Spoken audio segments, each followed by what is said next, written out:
如果我告诉你，你吃的某包零食用的 App， 甚至刚刚经过的商场，背后都在帮同一群人赚钱，而你可能从没听过他们的名字。更可怕的是，他们很多人根本不在富豪榜上。真正的财富往往藏在最不起眼的地方。提到新加坡和马来西亚的有钱人，你脑海里会浮现什么样的画面？是 Crazy Rich Asian 里面天天开私人飞机，在枕头上办豪华 party 的场景，还是开 Lamborghini 招摇过市？但其实你在好客还是巴萨吃饭的时候，隔壁桌可能坐着一位安哥，穿着普通的 T 恤，踩着普通的拖鞋，吃着他的拉沙，而他可能刚刚收完这个月的租金。这个数字可能是你这辈子工资的好几倍。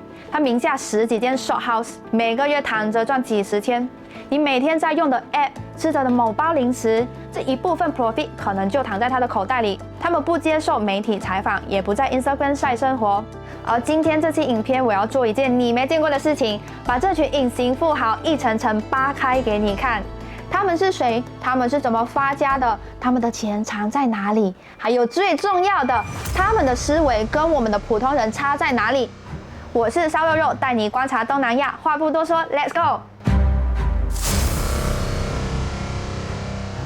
要搞懂这群新马富豪，我们把他们分为2类。虽然他们现在富得流油，但是他们赚钱的方式完全不一样。我们先讲第一种。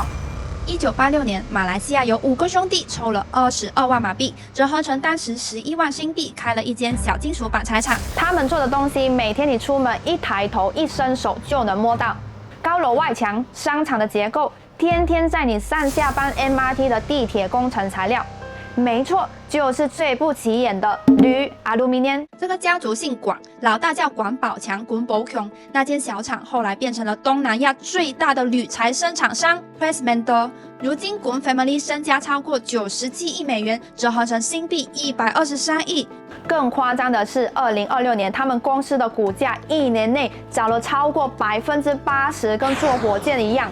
他们家族只是传统实业派其中一个例子。第二种是科技新贵派，在这个时代踩对风口就能快10倍。2009年，一个叫 Forrest Lee 的福建人在新加坡创立了 C Group。他的第一步是踩中游戏的风口，做出了东南亚最大的游戏平台 Garena。然后是踩中了电商的风口，做出了东南亚最大的电商平台 Shopee。后面我们专门聊聊他的财富逻辑。你会不会想，那些含着金汤匙出生的，在家躺着数钱就可以了？这群东南亚富二代竞争起来比你想象的还要可怕。比如低调又很会赚钱的 Far East Organization。你来新加坡去玩的克拉码头有一个 Clarke Quay Central 就是属于他们的。当年创始人老爸廷宏白手起家，老人家去世之后，接班的2个儿子 Robert 跟 Philip 一联手直接杀进香港地产，疯狂买地。今天这2兄弟手里的财富总和是多少？141亿美元，相当于可以买下将近2万套新加坡的房子，或者让5万个普通人不吃不喝疯狂打工一辈子才能涨得够这个数字。不管是白手起家的富一代，还是青出于蓝的富二代，表面看他们走的路完全不同，但其实他们脑子里面的赚钱逻辑完全一模一样。而且你有没有想过一个问题？在福布斯富豪排行榜上，我们看到这个财富数字，有可能连他们真正的身家的1半都不到。答案只有一句话：他们的钱根本不在他们的名下。来，拿好小本本，我们要来讲这群富豪最核心的秘密了，也就是财富结构化。简单来说，就是把资产藏进看不见的盒子里。我们来看一个经典例子。Eduardo Saverin Facebook 的联合创始人，常年稳居新加坡首富。他手里有 Meta， 也就是 Facebook 的母公司，大约2%的股权，身家431亿美元。如果你是福布斯的分析师，去看他的个人银行账户，你会发现，咦，怎么没多少钱？考考大家，你猜这些股权他放在了哪里 ？A. 他的个人银行账户 ；B. 他老婆的名下 ；C. 一个放在新加坡家族信托和控股公司结构里。D 全部买了黄金放在保险箱。答案是 C， 而且不只是为了方便管理。时间回到2011年 ，Facebook 准备 IPO 上市的前一年，这位老哥做了一个震惊全美的决定，放弃美国国籍，直接移民搬来新加坡。难道吃新加坡的鸡饭非常好吃吗？不，原因非常现实，因为美国有资本利得税，意思就是你投资股票赚到的钱，必须要交一笔很重的税给政府。你想想看，但是 Facebook 马上就要上市了，他手里的股份即将暴涨，如果他继续留在美国，等股票一卖，他可能就要白白交税了。他就这么合法的把这笔税省掉了，这不是偷税漏税，而是在规则里面找到最聪明的办法。就好像你去超市，一件东西有2个价格，一个是原价，另外一个是会员价。你有会员卡买这个会员价的东西，不是占便宜，而是你懂要申请这张会员卡。这群人的会员卡就叫做财富架构。怎么玩呢？我画图给你看。最顶层是家族信托，放在新加坡、香港、开曼群岛这种免税天堂。信托下面控制一个私人控股公司，这个控股公司下面才是你看到的那些上市公司股票、一堆房产，还有各种生意。外人看到的只有最底层的上市公司，而最顶层的家族信托就好像一件隐身衣，把拥有者遮得严严实实的。不信你看，马来西亚首富郭鹤年老先生，大家都知道丰益国际、香格里拉酒店、嘉里建设全部都是他的，但是你去查股权会发现，他个人名下可能一股都没有，全部交给家族信托。这样做有什么好处？就为了避税吗？其实有2个原因。万一生意有问题，债主来追债 ，sorry， 这些资产早就放进了信托里面，1分钱都拿不走。第2个是完美传承，有了这个架构，财富传给下一代，不用交遗产税，不用走复杂的继承程序，财富可以自动一代传一代。这就是为什么这群人的真实财富比你在网上看到的数字还要深得多。他们的思维方式已经跟我们不在同一个 level 了。现在我们来谈谈最核心的思维差距。架构你可以学，律师你可以找，但最难复制的是他们的思维方式。我总结了3条。第1条，普通人忙着赚钱，富人忙着建系统。普通人想的是，我拿时间换钱，做1天工拿1天薪水。但这群富豪想的是，我要花时间做一架会生钱的机器。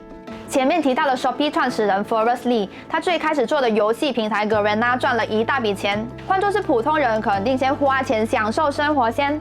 但是他没有，他做了一个全部人都在看笑话的决定。他把所有赚来的钱全部投在了当时看来必亏的项目 Shopee。2015年 Shopee 刚出来的时候，东南亚电商老大是阿里撑腰的 Lazada， 大家都说 Forrest 是在白白送钱，但他的逻辑是，这是一个看谁能活到最后的游戏。他用 Garena 赚的钱疯狂补贴 Shopee， 直到2017年 C 在纽交所上市 ，Shopee 市值一路狂飙。这就是系统思维。普通人想，我这个月打工，这个月拿薪水；富人想的是，我要借一个系统 ，Garena 养 Shopee，Shopee 养金融，以后这个系统就会自己钱生钱。第2个，普通人用月来做决策，富豪用几10年来做一个框架。你知道吗？在马来西亚种一棵榴莲树要等5到7年才开始结果，你种下去的那一天什么都没有，就是一根小树苗。普通人种了1个月没看到榴莲，就想把树砍掉，换一棵长得快的。但这群人，他们种下去之后，不管风吹雨打，就是不砍树。郭鹤年从2战结束后就开始做生意，从马来西亚的糖贸易做起，后来建中旅游帝国，再后来建香格里拉酒店集团，再后来在香港做地产。他今年102岁，还没有退休，而且他已经把集团的资产布局进数据中心和可再生能源，2个要在未来20年爆发的行业。我们大部分人想的是，这个月的工资够不够我花？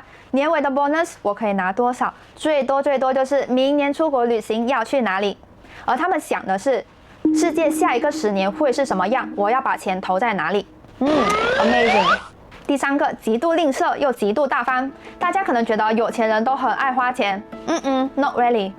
我们前面提到的 Placement 的创始人，97亿美元的身家，他的公司从22万马币起家到今天，几10年来几乎所有的利润都被重新投回到扩产和技术升级，没有大量的分红给家族消费。但他在另外一件事情上从来不省钱，那就是律师、会计师、财务顾问。在这群人眼里，请一个顶尖的税务律师帮你规划资产结构，省下来的税可能是律师费的几百倍。这就好像你开车去吉隆坡，前面有2条路，一条路是免费公路，但是会塞2个小时；一条要付马币30块的过路费，但是快40分钟。你说 OK， 我就省30马币，我走免费公路咯。但你有没有算过，省下来的40分钟你可以做什么事情？普通人省的是30块，但富人省的是这40分钟。他们极度吝啬自己的时间和税单，但对能帮他们赚更多钱或者是保护财富的事情，他们绝不手软。听完这些新马富人的故事，是不是觉得热血沸腾，恨不得明天就去建一个会赚钱的系统？先别急，我要提一个很多人都不会讲的残酷事实。这群站在金字塔顶尖的人，绝对不是完美无缺的圣人。心理学和行为经济学有很多经典的实验，比如 Psychology Today 引用过的一项研究，当实验对象被激发了上层阶级或者极高财富的身份认同后，他们在接下来的测试中表现出不诚实、缺乏同情心的概率明显更高。简单来说，极端的财富积累需要你关闭一部分对周围的人的共情能力。当公司需要活下去的时候，你是否能眼睛都不眨的裁员1万个人？当全市场恐慌，全部人都倾家荡产的时候，你能不能冷静的像个机器人一样逆势抄底？这些决定不光是需要智慧，更是需要一种近乎冷血的清醒。我想让大家带着这个理解去看待整个成功故事的完整面貌，包括被忽略掉的代价。我估计大家以后去楼下领狗逼，看谁都像隐形富豪了。有些人看完这个 video 可能会讲，但是因为他们有了第一桶金才变有钱人。但我觉得顺序恰恰是反过来的，他们不是因为有钱才有系统思维，而是先有了系统思维，哪怕是一个小店、一份副业，才慢慢的变成了有钱人。你同意吗？ comment 跟我讲。我是烧肉肉，下个 video 再见。